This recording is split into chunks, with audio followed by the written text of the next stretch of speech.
Hello दोस्तों, welcome to my YouTube channel दी जियो इसके। हमने इसका एक पार्ट वन वीडियो बनाया है जिसमें हमने सीजी सेट के जो प्रोबेबल क्वेश्चन पेपर होने वाले हैं और अपकमिंग सीजी सेट में जो क्वेश्चन पेपर आने वाले हैं उसका एनालिसिस करते जा रहे हैं, जो अदर स्टेट में जो सेट एग्जाम हुए हैं उसके क्वेश्चन पेपर के थ्रू। ठीक है।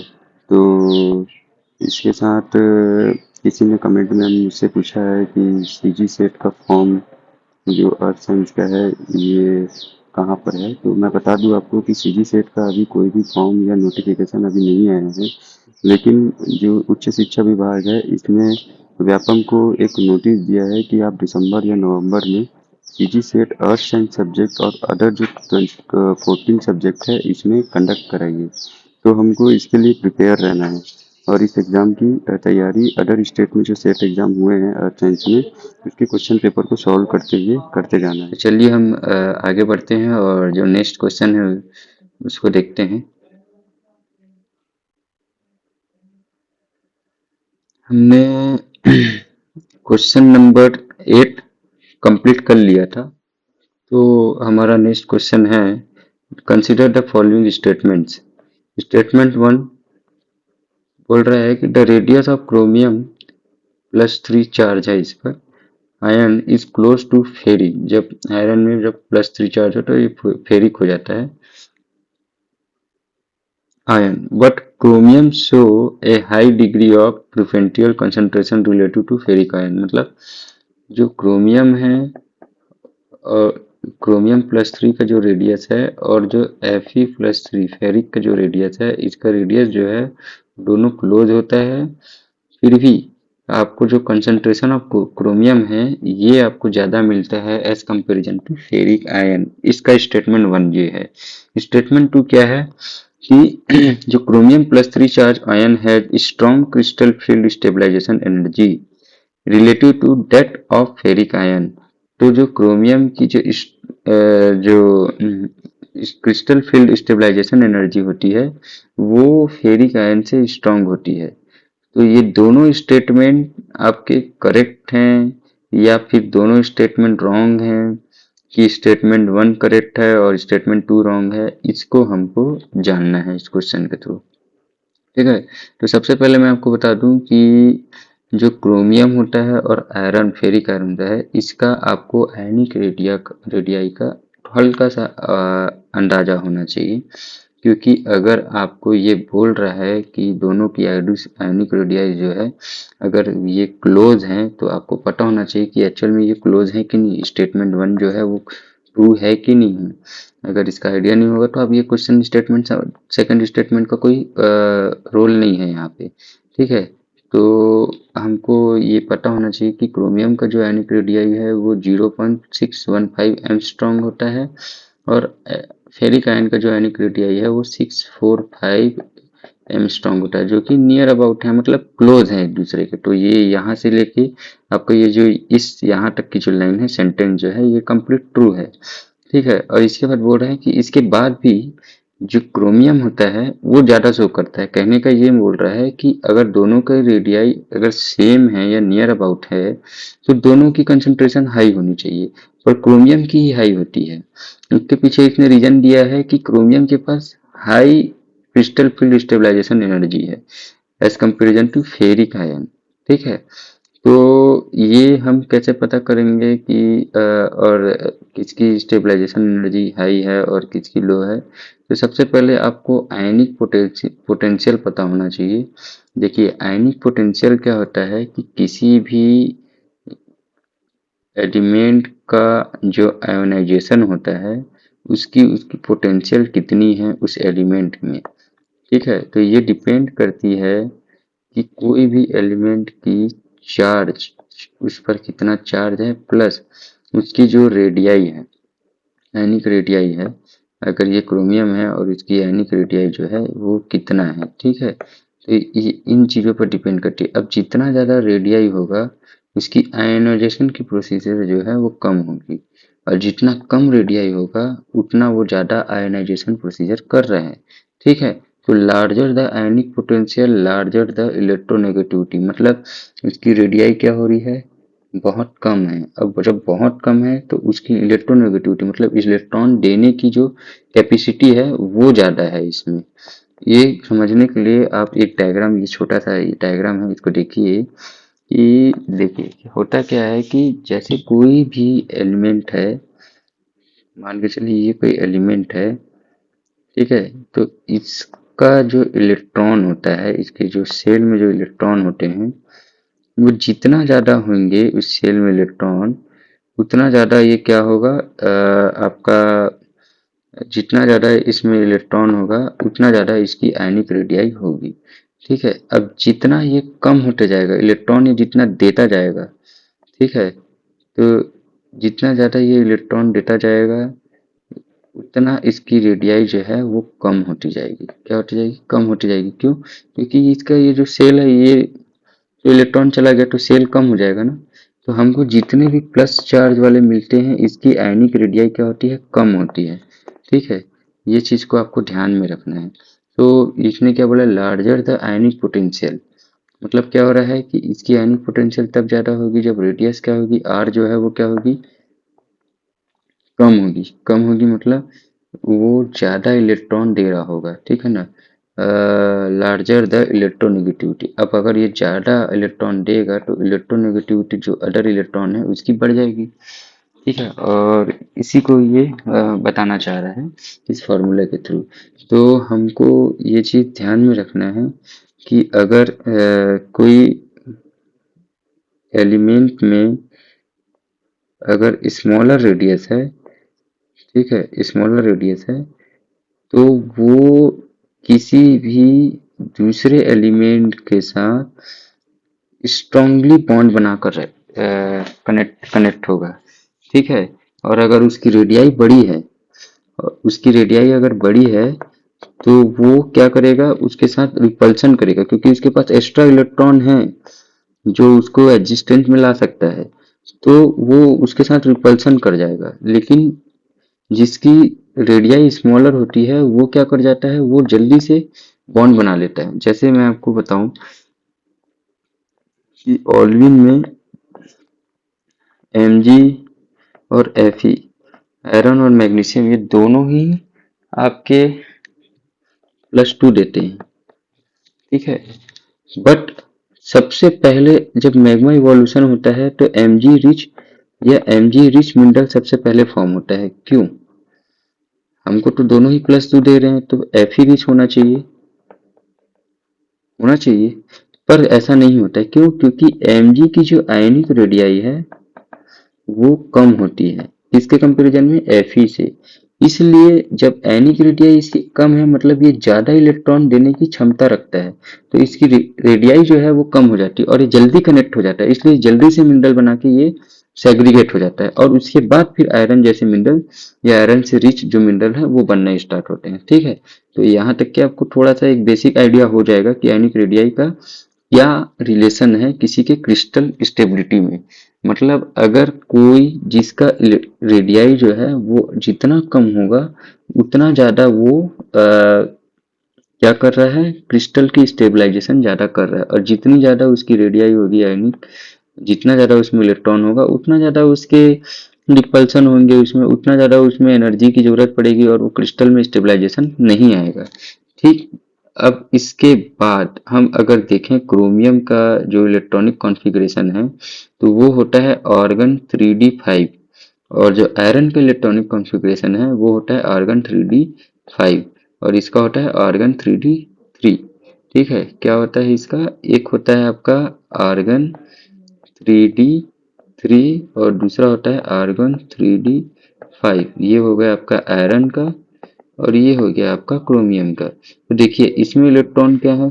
कम है, तो इसकी आयनिक रेडियाई जो है वो आपको क्या मिलेगी? मतलब कम मिलेगी, और इसकी आयनिक रेडियाई जो है आपको क्या मिलेगी? इलेक्ट्रॉन, हाँ सॉरी, इसके आउटर सेल में इलेक्ट्रॉन आपको कम मिल रहे हैं और इसके आउटर सेल में इलेक्ट्रॉन आपको ज़्यादा मिल रहे हैं। तो जिसके आउटर सेल में इलेक्ट्रॉन ज़्यादा मिलेंगे उसमें क्या होगा? रिपल्सन होगा। रिपल्सन होगा तो ये क्या करेगा? ये मोर, देखो इसमें लिखा भी है कि electron configuration more electron then chromium so greater repulsion, ये ग्रेटर रिपल्सन करेगा, ये बहुत ज़्यादा इसमें रिपल्सन हो जाएगा किसके कंपेरिजन में? क्रोमियम के कंपेरिजन में। तो ये क्रिस्टल में क्या करेगा, स्टेबलाइजेशन नहीं ला पाएगा, ये ब्रेक करने की कोशिश करेगा क्रिस्टल बॉन्ड को। ठीक है, तो इस वजह से क्रोमियम जो है वो आपको ज्यादा कंसंट्रेशन देगा, क्योंकि आपको जो क्रोमियम है वो इलेक्ट्रॉनिक कॉन्फ़िगरेशन में ओनली 3 इलेक्ट्रॉन रखा है, तो ये ग्रेटर एक्सचेंज एनर्जी इसके पास है। और जब ग्रेटर एक्सचेंज एनर्जी है इसके पास, तो दूसरे एलिमेंट के साथ क्या करेगा, ये स्ट्रॉन्ग बॉन्ड बना लेगा। इस वजह से ये जो है जल्दी मिनरलाइजेशन करेगा और सेटल डाउन हो जाएगा, तो इसकी कंसंट्रेशन क्या है, बढ़ जाएगी। इसी वजह से हम बोल सकते हैं कि chromium ion has strong crystal field stabilization energy related to that of ferric ion. तो स्टेटमेंट 2 तो करेक्ट है, जो ऐसा जिस अकॉर्डिंग टू इलेक्ट्रॉनिक कॉन्फ़िगरेशन। ठीक है, और स्टेटमेंट 1 में जो हमने पहले पढ़ा कि क्रोमियम और इसकी आयनिक रेडियस जो है एकदम क्लोज होती है। ठीक है, और इसी वजह से क्योंकि स्टेबलाइजेशन इसकी हाई है, तो हम बोल सकते हैं कि इसकी कंसंट्रेशन भी हाई होगी। तो हम कह सकते हैं कि दोनों स्टेटमेंट 2 है और स्टेटमेंट 2 जो है या 1 जो है एक दूसरे को एक्सप्लेन कर रहे हैं। तो हम यहाँ पे ऑप्शन देखते हैं कि क्या है। एक फर्स्ट स्टेटमेंट है कि both statement A and statement 2 are true, बिल्कुल सही है। And statement 1 is correct explanation of statement 2, ठीक है।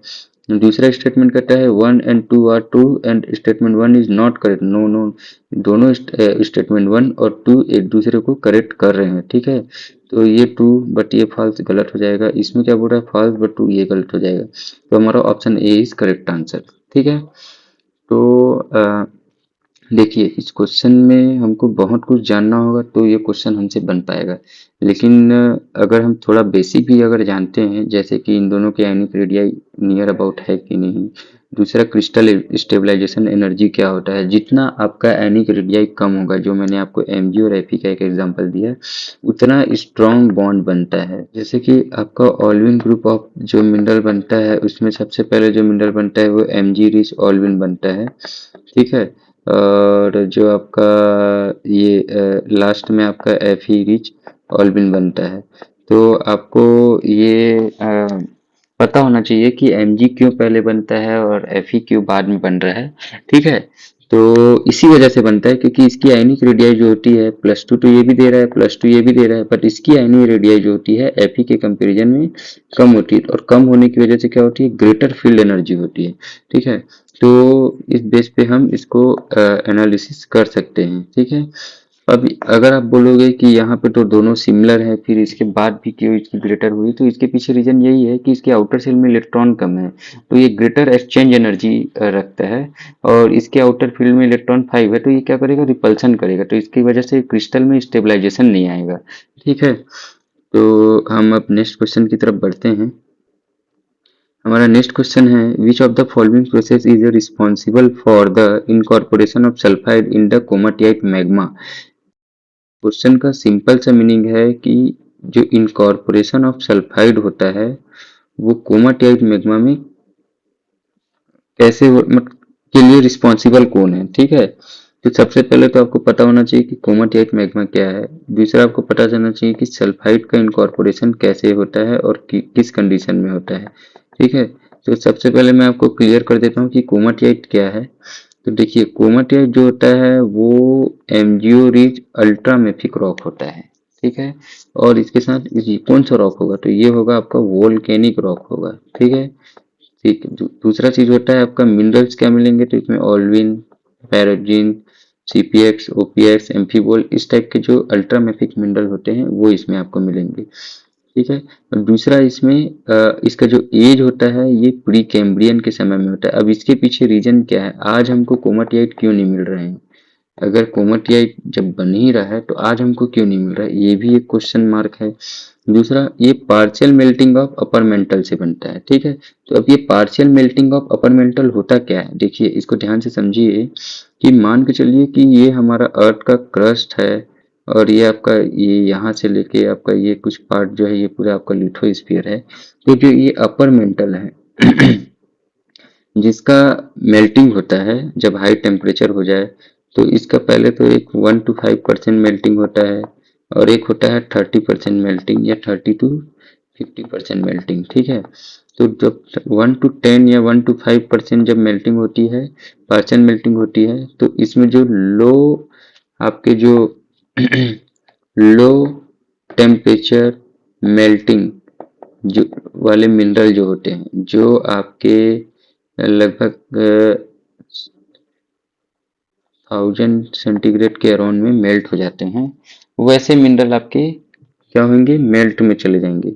और मेल्ट में जाने से उन मिनरल से जो बनने वाली मैग्मा होती है उसको हम बोलते हैं सिलिका सैचुरेटेड अल्कली मैग्मा। ठीक है, इसमें जनरली जो कंपोजिशन होता है वो सोडियम पोटेशियम का होता है, क्योंकि सोडियम और पोटेशियम को हम लोग क्या बोलते हैं, अल्कली मिनरल बोलते हैं। तो इसी वजह से इस मैग्मा के कंपोजिशन को हम बोलेंगे अल्कली मैग्मा। ठीक है, ध्यान में रखिएगा इसको। दूसरा होता है, अगर उसी पेरेंटल अपर मेंटल का 50% या 30% मेल्टिंग हो जाए, टेम्परेचर आपका 1200 से लेके 1600 के आसपास में इसकी मेल्टिंग चली जाए या 2000 के आसपास में इसकी मेल्टिंग चली जाए, तो क्या होगा, इसका 30% पार्शियल मेल्टिंग हो जाएगा। 30% पार्शियल मेल्टिंग हो जाएगा मतलब आपके जो हाई टेम्परेचर वाले जो मिनरल थे, जैसे Mg और Fe से जो रिच जो मिनरल हैं, Ca Mg Fe, और ये जो मिनरल हैं ये भी क्या होंगे, मेल्ट होना स्टार्ट कर जाएंगे। और मेल्ट होके क्या करेंगे, ये आपके मैग्मा बनाना स्टार्ट कर देंगे। ठीक है, तो उससे जो बनने वाली मैग्मा है उसको हम बोलते हैं mafic to ultra mafic magma. ठीक है, अल्ट्रा मैफिक मैग्मा। और इस मैग्मा को ही हम बोलते हैं थियोलेटिक मैग्मा भी बोलते हैं। और दूसरा एक और इसके सब कैटेगरी होता है कॉल्क एल्कली मैग्मा। ये दूसरा कंडीशन है कॉल्क एल्कली मैग्मा, इसको हम बाद में देखेंगे। पर इसी से ही थियोलेटिक मैग्मा और मैफिक और अल्ट्रा मैफिक मैग्मा बनता है। कब, जब आपका अपर मेंटल का 50 से 30% पार्शियल मेल्टिंग हो जाए, जिसका कंपोजिशन अपर मेंटल की कंपोजिशन आपकी क्या होती है ये आपको पता होना चाहिए, लेहरजोलाइट और पेरोडोटाइट से की होती है। ठीक है, तो इसकी अगर आप 30% मेल्टिंग कर दोगे तो आपको थियोलेटिक मैग्मा और मैफिक और अल्ट्रा मैफिक मैग्मा मिलेगा। ये मैग्मा जब इवॉल्व होके ऊपर पहुंचती है, अर्थ के क्रस्ट में सरफेस में आती है, तो यही मैग्मा जो है उसको हम थियोलेटिक मैग्मा कहते हैं या थियोलेटिक वोल्केनिक रॉक कहते हैं। ठीक है ना, ये यहाँ पे जब ये मैग्मा बनेगी तो जो मेल्ट का कंपोजिशन है वो अल्ट्रा मैफिक रहेगा। ठीक है, ultra mafic to mafic composition रहेगा। और यही मैग्मा जब इवॉल्व होके ऊपर आते जाएगी तो इसका different crystal assimilation, contamination, magma mixing के थ्रू जब ये प्रॉपरली इवॉल्व हो जाएगी तो हम इसको जो वोल्केनिक रॉक बनेगी उसको थियोलेटिक मैग्मा सीरीज के कैटेगरी में रखते जाएंगे। ठीक है, अब देखिए मैग्मा इवोल्यूशन का प्रोसीजर कभी कभी होता है आपका आइसोलेशन इक्विलिब्रियम कंडीशन में, कभी ये हो जाता है कि इक्विलिब्रियम सिस्टम नहीं होता है, तो उसकी वजह से भी मैग्मा इवोल्यूशन होती है। तो जब प्रीकैम्ब्रियन के समय में हुआ क्या था, प्रीकैम्ब्रियन के समय में जस्ट क्रस्ट का फॉर्मेशन हो ही रहा था, मतलब क्रस्ट बना नहीं था। तो जितने भी आपके कॉन्टिनेंटल क्रस्ट हैं जिनकी कंपोजिशन फेल्सिक है, ये उस समय प्रेजेंट नहीं थी। ठीक है, तो इस वजह से जो मैग्मा नीचे से ऊपर आ रही थी, अगर अल्ट्रामैफिक मैग्मा ऊपर आ रही है, अगर अल्ट्रामैफिक मैग्मा ऊपर पहुंच रही है, तो ये मैग्मा क्या होगी, इवॉल्व नहीं होगी। इसमें एसिमिलेशन जैसे प्रोसीजर हो गया, कंटामिनेशन प्रोसीजर, मैग्मा मिक्सिंग, ये प्रोसीजर नहीं होता है। तो इस वजह से जो मैग्मा अल्ट्रामैफिक, अगर नीचे प्राइमरी मैग्मा की कंपोजिशन अगर अल्ट्रामैफिक है, तो ये ऊपर भी आपको सरफेस में अल्ट्रामैफिक कंपोजिशन की मैग्मा मिलने लगती है। तो चूंकि हमने अल्ट्रामैफिक का कंपोजिशन एमजीओ, एफईओ और ओपीएक्स, सीपीएक्स रिच बोला है, तो यही मैग्मा जब सरफेस में आ जाती है तो इसी को हम कोमाटियाइट कहते हैं। ठीक है, तो यहाँ तक के आपको क्लियर हो गया होगा। अब दूसरा है आपका, इसका एज आपको समझ में आ गया कि ये प्रीकैम्बियन के समय ही मिल सकता है। अभी क्यों नहीं मिलेगा, अभी इसलिए नहीं मिलेगा क्योंकि भाई अगर ये मैग्मा हम ऊपर लेके जा रहे हैं तो बहुत सारे इसमें क्रिस्टल एसिमिलेशन होगा, क्रिस्टल के साथ इंड्यूस करेगा, तो ये क्या बोलते हैं, ये जो फेल्सिक कंपोजिशन है वो इसमें मिल के इसकी कंपोजिशन जो प्राइमरीली जो अल्ट्रामैफिक कंपोजिशन थी इसको चेंज करके इंटरमीडिएट कर देगा, तो हमको कोमाटियाइट ऊपर में नहीं मिल पाएगा, इवॉल्व हो जाएगी वो पूरी तरीके से। ठीक है, तो इस बेस पे हम बता सकते हैं मैग्मा का कोमाटियाइट में कैसे हमको सरफेस में मिल रहा है। ठीक है, इसके बाद जो दूसरा है आपको बताना होगा कि सल्फाइड जो होता है जनरली ये एसोसिएटेड होता है आपके ultra mafic to mafic magma में। क्यों? क्योंकि एस्ट्रोनोस्फीयर का पार्शियल मेल्टिंग होने से ही हमको अल्ट्रामैफिक मैग्मा मिल रहा है, और एस्ट्रोनोस्फीयर में एनॉक्सिस कंडीशन होता है, और इसी एनॉक्सिस कंडीशन में आपको सल्फाइड का फॉर्मेशन मिलता है। तो जितने भी आपके प्लेटिनम ग्रुप ऑफ एलिमेंट हैं और जितने भी आपके सल्फर कंटेंट वाले जो मिनरल हैं, इसकी परसेंटेज यहाँ पे ज़्यादा होगी। तो इसके बेस पे भी हम बोल सकते हैं कि मैग्मा जो मैफिक है उसमें एसोसिएटेड होता है सल्फाइड का। इसके साथ साथ जब मैग्मा इवॉल्व होता है, तो इवॉल्व होने के साथ जब पहले प्रीकैम्ब्रियन में तो आपको नहीं मिलेगा, ये मिनिमल क्रिस्टल एसिमिलेशन की प्रोसीजर थी। लेकिन अगर हो रहा है कि कहीं कहीं पे अगर क्रस्ट बन चुका है और वहां पे अगर क्रिस्टल एसिमिलेशन हो गया और जो सल्फर रीच होता है, तो उस मैग्मा में आपको सल्फर के सेचुरेशन पॉइंट बढ़ जाएंगे। सल्फर सेचुरेशन क्या हो जाएगा? बढ़ जाएगा। तो सल्फर सेचुरेशन अगर बढ़ेगा और क्रिस्टल के कुछ रॉक्स इसमें अगर मिलते जाएंगे, तो क्या होगा? जो आपका जो मैग्मा है उसका टेम्परेचर कम होता जाएगा। अब मैग्मा का टेम्परेचर कम होगा तो उसमें हाइब्रिड मैग्मा बनना स्टार्ट हो जाएगा, क्योंकि बहुत सारे उसमें मैग्मा मिलने लगेंगे, मैग्मा मिक्सिंग होना स्टार्ट हो जाएगा। अब मैग्मा मिक्सिंग होगा तो लो डेंसिटी वाली मैग्मा जो होगी वो ऊपर हो जाएगी और हाई डेंसिटी वाली मैग्मा जो है वो नीचे हो जाएगी। तो आपने एक डेली यूज में देखा होगा कि ऑयल जो होता है वो ऊपर होता है क्योंकि लो डेंसिटी होती है, और वाटर जो होता है वो नीचे होता है क्योंकि हाई डेंसिटी होती है। तो ऐसी कुछ प्रोसीजर मैग्मा के साथ भी स्टार्ट हो जाएगा। तो सल्फर रिच जो मैग्मा होगी वो ऊपर आ जाएगी और बाकी सिलिकेट रिच मैग्मा नीचे हो जाएगी। इससे मैग्मा इमिसिबिलिटी का टर्मिनोलॉजी यूज होने लगता है। मैग्मा इमिसिबिलिटी में क्या होता है? टू डिफरेंट कंपोजिशंस के जो मैग्मा होते हैं वो, क्योंकि डेंसिटी उनकी डिफरेंट होती है, तो वो इमिसिबल हो जाते हैं, मिक्स नहीं हो पाते हैं इसमें। तो इसी से इमिसिबल होने की वजह से मैग्मा का सेग्रीगेशन होना स्टार्ट हो जाता है थ्रू इंजेक्शन और डाई सील्स। इन सब से क्या होते हैं? जो लो डेंसिटी वाले मैग्मा होते हैं वो पाइप्ड आउट हो जाते हैं। ठीक है, तो इसी को मैं एक थ्योरी की लाइन में अगर आपको बताऊं तो ये देखिए, यहाँ पे हम फोकस करते हैं a mantle bearing map a metal bearing mafic और ultra mafic parental magma form by partial melting of mantle. ठीक है, जो मेटल बीरिंग लेड जिंक जो होता है आपका, और जो प्लेटिनम ग्रुप ऑफ एलिमेंट क्या होते हैं आपके प्लेटिनम ग्रुप में? आपका निकिल हो गया, कोबाल्ट हो गया, कॉपर हो गया, और क्या हुआ आपका मोलिब्डेनम हो गया। तो ये जो मेटल बीरिंग मैफिक और ultra mafic parental magma form by partial melting of mantle. ठीक है, इसके बाद बोल रहा है separate from the solid residue.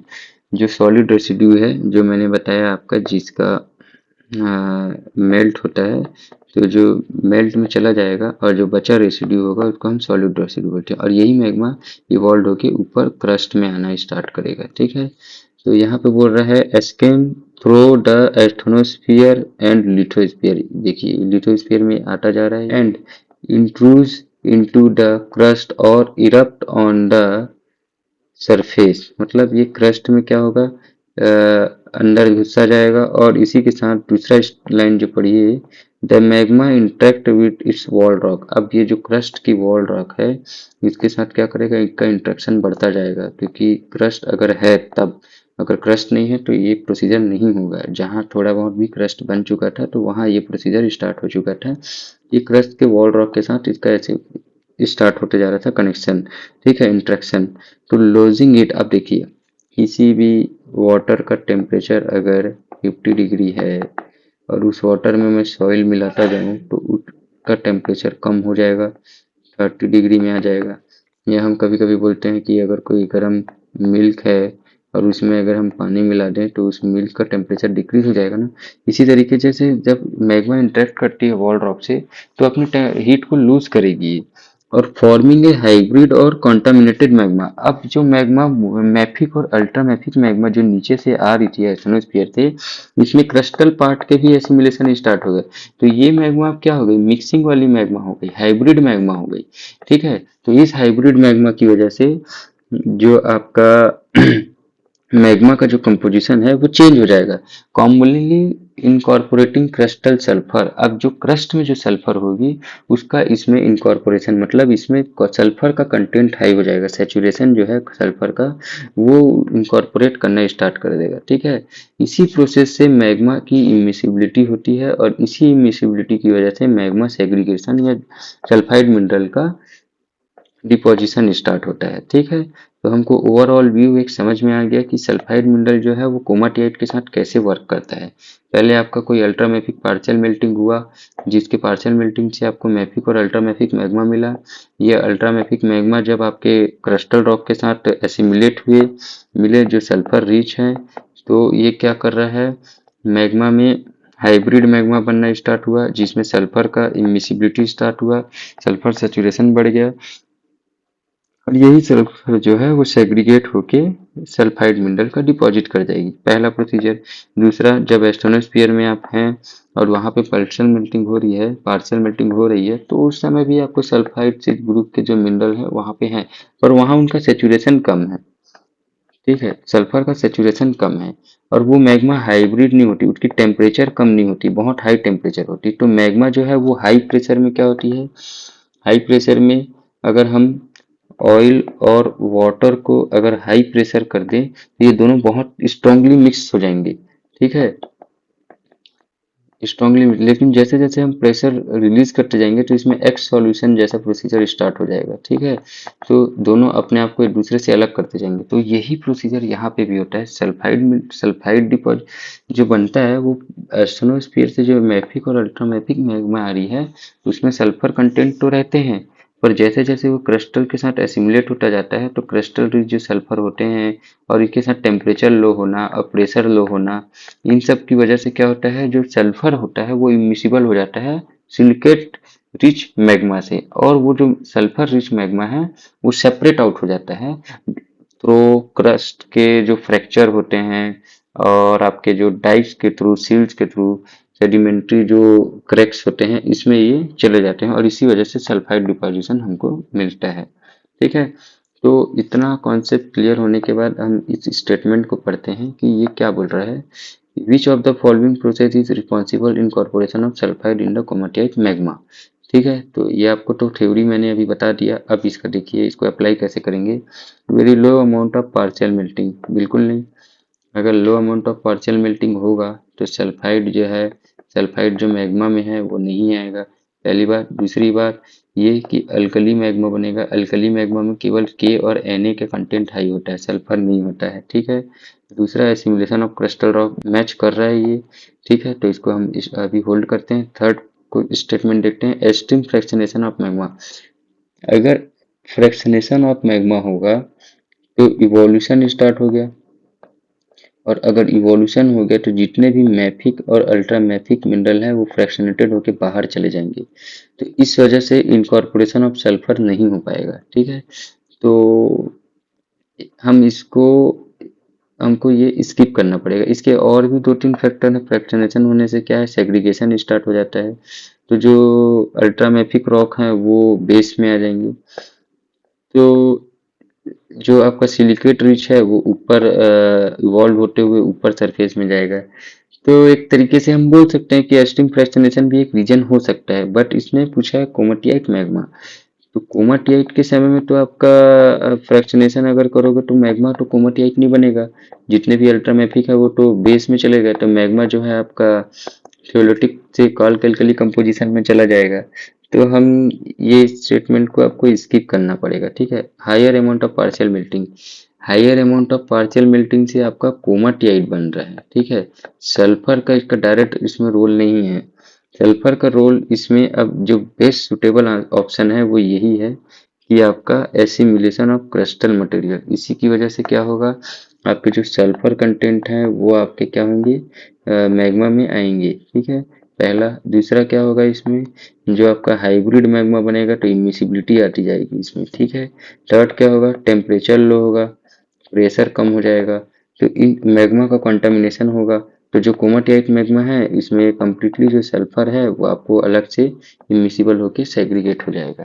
तो ऑप्शन 2 इज करेक्ट आंसर। ठीक है, नेक्स्ट क्वेश्चन है आपका, अम्बा डोंगर in India is known which of the following. ये आपका फैक्चुअल क्वेश्चन है, आपको पता होना चाहिए कि अम्बा डोंगर जो है गुजरात में होता है और ये आपके कार्बोनेटाइट कॉम्प्लेक्स के लिए फेमस है।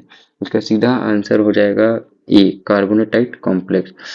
पर आपको ये मैं थोड़ा डिटेल दे देता हूँ कि कार्बोनेटाइट, एनाथोसाइट, क्रोमाइट और किम्बरलेट क्या होता है। तो देखिए, आपका एक जो कार्बोनेटाइट होता है वो क्या होता है, सेडिमेंट्री के थ्रू जो बनता है, आपके केमिकल प्रिसिपिटेशन के थ्रू जो बनता है, कार्बोनेट्स रॉक, लाइमस्टोन और आपके जो डोलोमाइट, ये सब हो गया, ठीक है। दूसरा कार्बोनेट्स मिनरल जो बनता है वो आपके इग्नियस प्रोसीजर, मैग्मा के डिपोजिशन या मैग्मा के थ्रू जो रॉक बनते हैं उसमें भी कार्बोनेटाइट, उससे जो रॉक बनते हैं उसको हम कार्बोनेटाइट बोलते हैं, ठीक है, कार्बोनेटाइट बोलते हैं। तो ये कैसे बन रहा है, तो इसके लिए मैग्मा का कंपोजिशन क्या होना चाहिए, कार्बोनेट मिनरल होना चाहिए, सिंपल सीधा सा फैक्ट। पहला तो कार्बोनेट मिनरल कितना होना चाहिए, तो 50% से ज़्यादा अगर उस मैग्मा में कार्बोनेट्स मिनरल हो जाए। कैसे कैसे कार्बोनेट मिनरल, जैसे एनकराइट हो गया आपका, सीडेराइट हो गया, सीडेराइट क्या है, FeCO3, ठीक है, और आपका एनकराइट, सीडेराइट और आपके जो मिनरल हैं जैसे कि कैल्साइट, डोलोमाइट, ये सारे सेडिमेंट्री रॉक में भी मिलते हैं। पर अगर यही मिनरल आपके मैग्मा में भी मिलने लगे तो ये जो रॉक है, जो ये मैग्मा है, उसको हम कार्बोनेटाइट बोलते हैं। ये भी एक प्लूटोनिक रॉक है और इंट्रूसिव रॉक है। तो जनरली ये आपको डाइक, सिल्क्स, इसमें आपको ये मिलना स्टार्ट होता है, मिलता है ये। तो ये carbonatites are magmatic rock with more than 50% modal igneous carbonate mineral such as calcite हो गया आपका, डोलोमाइट हो गया, एंकराइट और सीडेराइट हो गया, ठीक है। Associated with alkali silicate rock. अब जैसे ही इसने अल्कली सिलिकेट बोला तो आप समझ जाइए कि अल्कली की बात कर रहा है, मतलब Na और K इसमें ज़्यादा है। और Na और K जो मैंने पहले ही बताया कि 10% ऑफ पार्शियल मेल्टिंग की बात कर रहा है ये। इसमें ज़्यादा पार्शियल मेल्टिंग नहीं हुआ है, 30% पार्शियल मेल्टिंग नहीं हुआ है। क्यों? क्योंकि अल्कली सिलिकेट तो लो मेल्टिंग टेम्परेचर वाले मिनरल हैं। तो 10% ही पार्शियल मेल्टिंग इस किसका हुआ होगा, कार्बोनेटेड रिच जो रॉक है, कार्बोनेटेड इक्लोगाइट जो होते हैं या कार्बोनेटेड रिच जो रॉक है, इसका जब पार्शियल मेल्टिंग होगा 10% तो उससे जो मैग्मा बनेगी वो कार्बोनेटाइट मैग्मा बनेगी, ठीक है, पहला। दूसरा, अगर 10% पार्शियल मेल्टिंग ये कर रहा है तो इसमें LRE, light rare earth element भी भरपूर होंगे।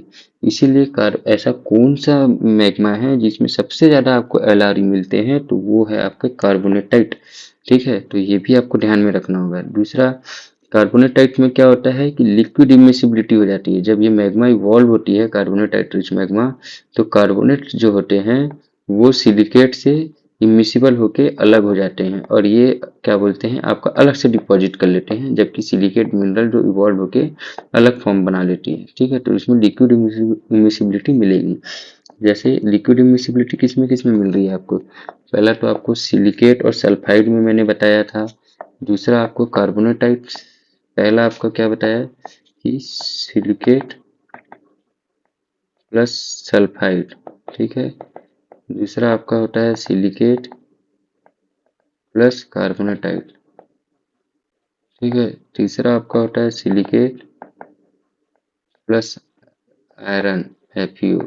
ये तीनों अगर मिग्मा मिल गए, तीनों डिफरेंट कंपोजिशन के, अलग अलग, मतलब अगर सल्फाइड और आपको सिलिकेट मिल गया या सिलिकेट और कार्बोनेटाइट मिल गया या सिलिकेट और FeO, तो इसमें इमिसिबिलिटी हो जाएगी। ये मैग्मा मिक्स नहीं हो पाएगी एक दूसरे के साथ और ये अपने आप को इस मैग्मा से अलग कर लेगी और ये अपना इवॉल्व होते हुए क्रस्ट की तरफ चली जाएगी, ठीक है। तो सेम प्रोसीजर कार्बोनेटाइट में भी होता है। पहला ये क्या होता है इसमें कि partial melting of carbonated rock, कौन सी कार्बोनेटेड रॉक, कार्बोनेटेड इक्लोगाइट और कार्बोनेटेड रॉक, ठीक है। और 10% partial melting of associated with alkali magma. तो 10% ही पार्शियल मेल्टिंग हो रही इसकी कार्बोनेटेड रॉक की, और ये क्या होगी, अल्कली मैग्मा लाइक के, सोडियम, पोटेशियम, इनके साथ ये एसोसिएटेड रहती है। और चूंकि 10% पार्शियल मेल्टिंग है तो जितने भी लाइट रेयर अर्थ एलिमेंट होंगे और जितने भी इनकॉम्पिटिबल आपके एलिमेंट होंगे जो जल्दी मेल्ट में चले जाते हैं मेल्टिंग के दौरान, तो वो मिनरल जो है आपको ज़्यादा मिलेंगे। तो जितने भी लाइट रेयर अर्थ एलिमेंट होते हैं जो इनकॉम्पिटिबल होते हैं वो आपको मेल्ट में ज़्यादा मिलेंगे। तो इसलिए कार्बोनेटाइट के साथ आपको सबसे ज़्यादा रेयर अर्थ एलिमेंट मिलता है। अब जब ये इवॉल्व होती है तो इसमें लिक्विड इमिसिबिलिटी की प्रोसीजर हो जाती है, ठीक है। और इसमें लार्ज आयन लिथोफाइल एलिमेंट जिसको आप LiLe बोलते हैं, ये आपको मिलता है। क्यों? क्योंकि इसकी आयनिक रेडियाई क्या होगी, ज़्यादा होगी। आयनिक रेडियाई ज़्यादा होगी तो ये क्या होता है, क्रिस्टल स्टेबिलिटी इसमें कम होगी। अब क्रिस्टल स्टेबिलिटी इसमें कम होगी तो ये मेल्ट में रहना ज़्यादा पसंद करेंगे। और मेल्ट में रहना ज़्यादा पसंद करेंगे, ये क्रिस्टल बनाएंगे नहीं, जल्दी से इनके क्रिस्टल ब्रेक हो जाएंगे। अगर मैं किसी को किसी रॉक को हीट करूं तो जो क्रिस्टल बहुत मुश्किल से बने हैं वो जल्दी ब्रेक होके बाहर आ जाएंगे। तो उन्हीं को हम बोलते हैं LiLe, क्योंकि इसके लार्ज आयन लिथोफाइल एलिमेंट जिसमें क्रिस्टल की जो आयनिक रेडियाई है वो ज़्यादा होती है और इसकी वजह से स्टेबिलिटी ऑफ क्रिस्टलाइजेशन जो है वो कम होती है और क्रिस्टल इजीली ब्रेक होके मेल्ट में चले जाते हैं। तो जब 10% पार्शियल मेल्टिंग में ही क्या होगा, इस क्रिस्टल ब्रेक हो जाएंगे और जितने भी जो LiLe है वो मेल्ट में चले जाएंगे। तो उसकी वजह से हम बोल सकते हैं कि कार्बोनेटाइट में आपको सबसे ज्यादा LiLe मिलेगा, ठीक है। अब दूसरा आपका कंपोजिशन है एनॉर्थोसाइट। एनॉर्थोसाइट अब सिंपल सा एनॉर्थोसाइट मिनरल जो होता है ये उसी मिनरल की बात कर रहा है। जब ये मिनरल किसी रॉक में 90% कंपोजिशन रख ले तो उसकी वजह से जो पूरी रॉक को हम एनॉर्थोसाइट बोल देते हैं, ठीक है। और जनरली ये इंट्रूसिव इग्नियस रॉक है। ये लोपोलिट, लेकोलिट और सिल्क और डाइक के फॉर्म में आपको मिलेगा। इसमें क्या है, कैल्शियम रिच प्लेजियोक्लेज होता है और वो भी 90%, ठीक है। तो इसका इतना ही बेसिक ओवरव्यू आइडिया रखिए। क्रोमाइट कॉम्प्लेक्स जो होता है ये ऑल्विन एसोसिएटेड अल्ट्रामेफिक रॉक है। जब क्रोमाइट मतलब अल्ट्रामेफिक, अल्ट्रामेफिक मतलब क्या हुआ आपका 30% partial melting of upper mantle, ठीक है। तो पूरी मैग्मा जो है वो ब्लैक, आपको क्या बोलते हैं, अल्ट्रामेफिक कलर में दिखेगा, ठीक है। तो इस वजह से क्रोमाइट का उसी में ही आपको क्रोमियम जो है ऑल्विन के साथ एसोसिएटेड रहता है तो क्रोमाइट का फॉर्मेशन हो जाता है। और आपका लास्ट में आ गया किम्बरलाइट। किम्बरलाइट का तो बहुत कॉमन कॉमन वर्ड है तो ये आप सुनते ही रहते होंगे जनरल वे में। तो किम्बरलाइट भी एक इंट्रूसिव इग्नियस रॉक है। जनरली इसको हाइपरबेसल भी बोलते हैं कभी कभी, क्योंकि ये सरफेस में नहीं आता है, बस इंटरमीडिएट में रह जाता है, ठीक है। तो एक पाइप है, ये लाइक पाइप लाइक स्ट्रक्चर होती है किम्बरलाइट। इसमें जो रॉक होता है वो क्या होता है, ब्रेसिएटेड फ्रेगमेंट होते हैं, ठीक है। और ये क्या होता है, एक जीनोक्रिस्ट फॉर्म में डायमंड को रखता है। किम्बरलाइट डायमंड नहीं बनाता है। किम्बरलाइट के थ्रू जो मैग्मा आती है ऊपर सरफेस में वो क्या करती है, अपने साथ डायमंड को लेते हुए आ जाती है, ठीक है। तो इसको आप ध्यान में रखिएगा। ये पोरफोराइटिक टेक्सचर शो करेगा किम्बरलाइट पाइप जो होता है। इसकी जो कंपोजिशन होती है वो ऑल्विन माइका होती है, ठीक है। डाइक भी वर्टिकल होना चाहिए और ये एक इंट्राप्लेट वोल्केनिक है। अब देखिए यहाँ पे आपको एक और चीज़ बता दूं मैं, सारे चीज़ों को यहाँ से मिटा देते हैं तो आपको स्पेस मिल जाएगा, या इसको रहने देते हैं। अगर आपको PDF की ज़रूरत पड़ेगी तो मैं सेंड कर दूंगा। देखिए यहाँ पे आप ध्यान से देखिए कि इंट्राप्लेट होता है विदिन अ प्लेट। प्लेट कोई भी एक प्लेट मार्जिन है तो इसके बीच में। और इंटरप्लेट होता है कि दो प्लेट की वजह से जो वोल्केनिक या जो भी एक्टिविटी हो रही है उसको बोलेंगे, ठीक है। तो अगर यहाँ पे वोल्केनिक एक्टिविटी होगी तो ये होगा आपका इंटरप्लेट। और अगर हॉटस्पॉट के थ्रू एक्टिविटी हो रहा है तो उसको आप बोलोगे इंट्राप्लेट। तो किम्बरलाइट जो है ये आपका हॉटस्पॉट के थ्रू आता है, डी डबल डेश लेयर के थ्रू, या फिर हम बोल सकते हैं डीपर मेंटल जो होता है आपका मेसोस्फियर। यहाँ से ये जो मैग्मा आती है वो अपने साथ कार्बन फॉर्म्ड डायमंड को ऊपर लेके सरफेस या हाइपोपेशल वोल्केन रॉक बनाते हुए लाती है, ठीक है। तो इस रॉक की कंपोजिशन जो है आपकी ऑल्विन और माइका, फ्लोगोपाइट, आपका olivine xenocryst olivine porphyritic texture associated with fine grain ground mass, ठीक है, और इंटरप्लेट वोल्केनिक है। तो इतना ही इसके बारे में अभी हम जानते हैं। तो हमारा जो, अब हम चलते हैं नेक्स्ट क्वेश्चन की तरफ। तो नेक्स्ट क्वेश्चन क्या है, the maximum permissible limit of fluoride in drinking water as per WHO world health organisation guideline, ठीक है। तो आपको मैं बता दूं, ये क्वेश्चन कम्प्लीटली फैक्चुअल क्वेश्चन है। इसके बारे में हम कोई भी अपना एक राय नहीं बना सकते, ठीक है। तो इसको आपको पता होना चाहिए कि 1.5 मिलीग्राम पर लीटर होता है जो इसका परमिसिबल लिमिट होता है। और इसके बाद थोड़ा इस साइड में अगर आप देखें तो देख लीजिए कि फ्लोराइड अगर ज़्यादा हो जाए 1.5 मिलीग्राम पर लीटर से, तो आपका जो डेंटल हेल्थ है, जैसे फ्लोरोसिस जो होता है, वो आपको हो सकता है। अगर आपके वाटर जो पीते हैं उसमें अगर फ्लोराइड ज़्यादा मिल जाए, तो ये फ्लोरोसिस कुछ ऐसा दांत की बीमारी है जो हो जाती है, ठीक है। चलिए, तो हमारा नेक्स्ट क्वेश्चन है क्वेश्चन नंबर 13, ठीक है। आपको कोई भी डाउट हो रहा हो या मेरी स्पीड ज़्यादा हो या कहीं पे कोई टॉपिक ऐसा लग रहा है जिसको हमको अलग से कोई वीडियो बनाना पड़े, तो प्लीज़ आप हमें कमेंट कर सकते हैं।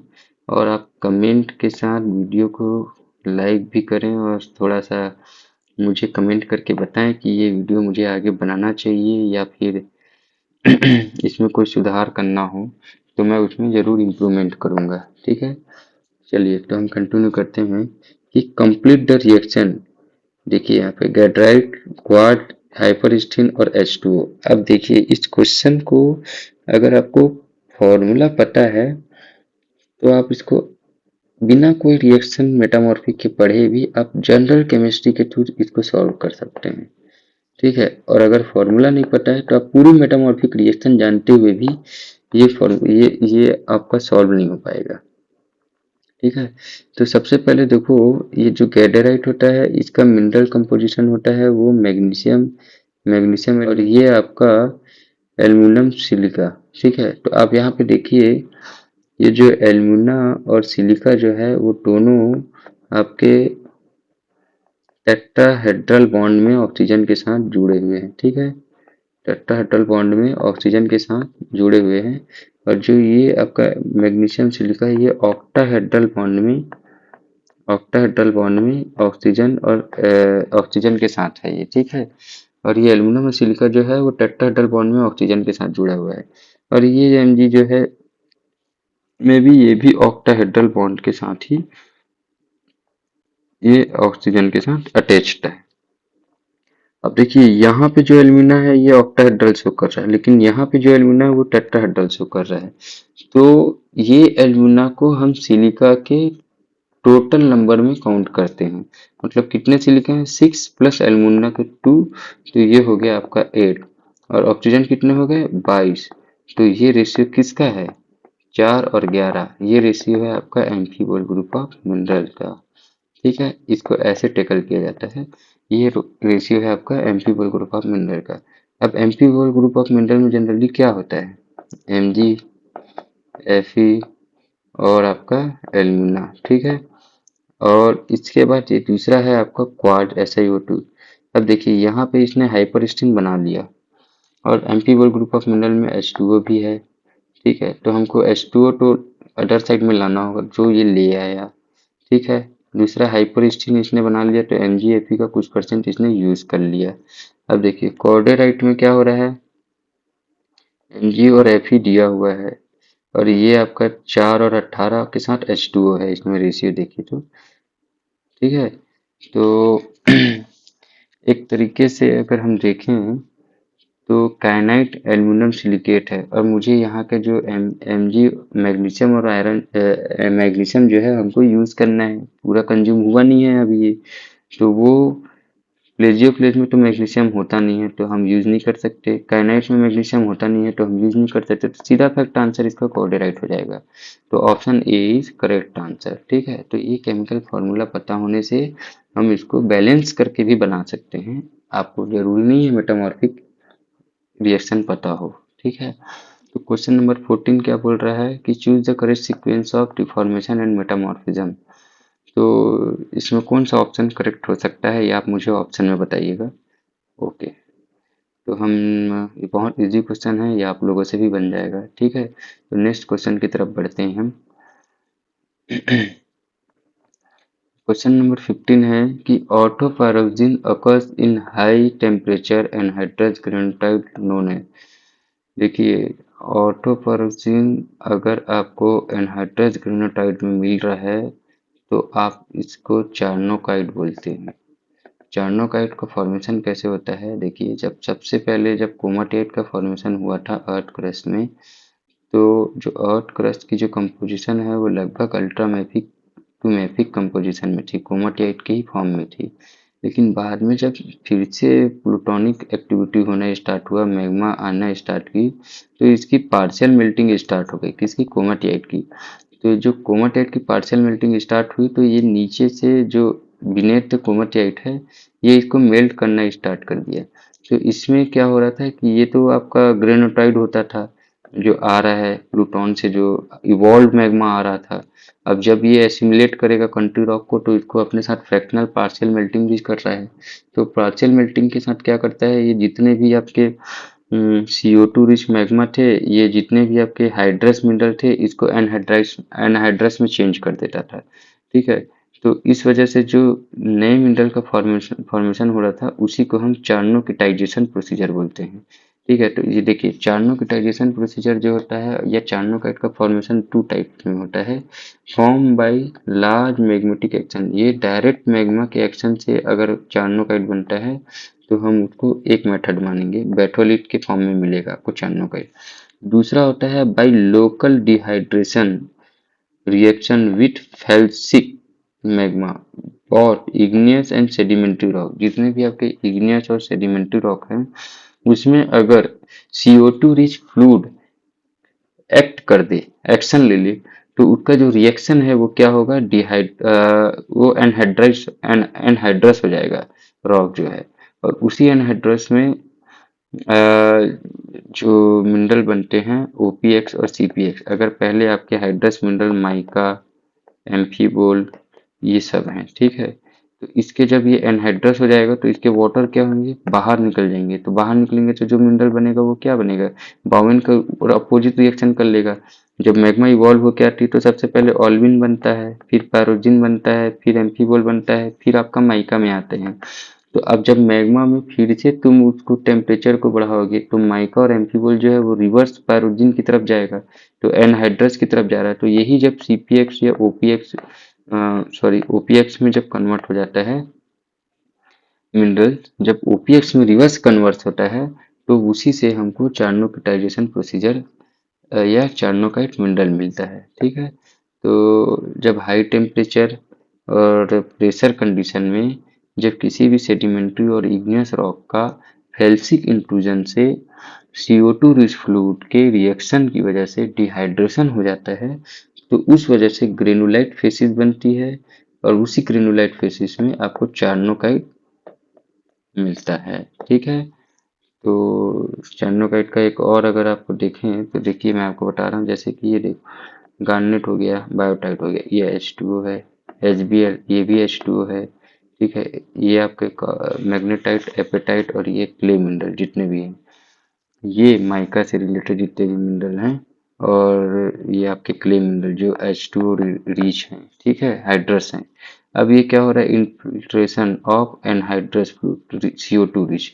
ये जब मैग्मा इवॉल्व होके जब इन रॉक पे जब रिएक्शन करती है तो इस रॉक का ये जो मैग्मा होती है CO2 ड्राई मैग्मा होती है, तो ये क्या करती है, इसके जो वाटर होती है इसको कंज्यूम कर लेती है। तो ये जो जितने भी हाइड्रस मिनरल होते हैं, ये हाइड्रस मिनरल एनहाइड्रस में चेंज हो जाएंगे, किसमें, के फेल्सपार, प्लेजियोक्लेज। अब इसमें किसी में वाटर नहीं होता है, ठीक है ना, तो इसमें भी वाटर नहीं है, क्वार्ट में भी वाटर नहीं है, ऑटोपैरेजिन में भी जितने भी आपके एम्फीबोल जो वाटर वाले थे वो रिमूव हो जाएंगे वाटर, तो वो आपके किस में चेंज हो जाएंगे, ऑटोपैरेजिन में चेंज हो जाएंगे। तो इन्हीं को हम चार्नोकिटाइजेशन प्रोसीजर और चार्नोकाइट मिनरल बोलते हैं। तो orthopyroxene occur in high temperature, देखिए high temperature anhydrous granulite is known as charnockite. ठीक है, तो यहाँ तक के आपको क्लियर हो गया होगा। आपको कोई भी डाउट हो तो आप मुझसे प्लीज कमेंट करके पूछ सकते हैं। एंडरबाइट जो होता है, जब इसमें हाइपर स्टीन बीरिंग टोनालाइट जब होता है तो उसको बोलेंगे टोनालाइट। आप जब QAPF डायग्राम पढ़ेंगे तो आपको टोनालाइट का ये कंपोजिशन दिखता है, ये के रिच, सॉरी, आपका जो ये प्लेजियोक्लेस जब हाई होगा और अल्कली जो है उसमें लगभग 0% होगा, 0 to 10% होगा, तब ये टोनालाइट मिनरल टोनालाइट रॉक मिलेगा। ये प्लूटोनिक रॉक है ये टोनालाइट। ठीक है, अब प्लेजियो ग्रेनाइट, सिंपल प्लेजियोक्लेस से रिच जो ग्रेनाइट होता है उसी को ही हम felsic igneous rock, large grain mineral और सॉलिड जो आपका जो प्लेजियोक्लेस से रिच होगा तो उसको हम प्लेजियो ग्रेनाइट बोलते हैं। ठीक है, तो इसका करेक्ट आंसर आपको चार्नोकाइट हो जाएगा। ठीक है, तो आज के लिए हम इतना ही रखते हैं, क्वेश्चन नंबर 15 तक के। नेक्स्ट वीडियो में हम आपको नए क्वेश्चन के साथ मिलेंगे। ठीक है, कोई भी क्वेरी हो तो आप मुझसे कमेंट के थ्रू पूछिए। Okay, thank you.